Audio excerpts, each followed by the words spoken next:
Well, just in case you're wondering how a large group of Christian folk could tolerate the blatant racism and white supremacy that's so prevalent in the mainstream American politics, well, here's your answer. I get so sick and tired, and I'm not being racial here. Cue the racist comment in 3, 2, 1. But I'm just going to preach just a minute. I get sick and tired of white boys all the time wanting to go to downtown Chattanooga and try to pattern their life out of how they're living downtown.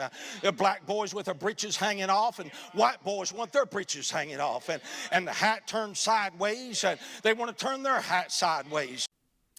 Listen, I know it sounds like this is from the 70s, 80s, or 90s, but this was actually filmed in November of 2021. Continue. It makes me sick to pull up to a red light and see a white boy in a little lowered car with one of those trash can mufflers on it and the boom box in it, and they're goosenecking in there. And I want to jump out and open the door and say, you're not black, you're white, and straighten up. I'm just simply saying that God made a difference in us. Listen, I know the temptation here is to believe that this is an anomaly, right? As if this was one dude sitting by himself in a Tennessee holler spewing out hatred, but he's not in a holler, and he's not in a small community church. He was a featured speaker at a camp meeting in a regional gathering of like-minded church folks who deliberately invited him to come and preach. And his message is not unique to him either.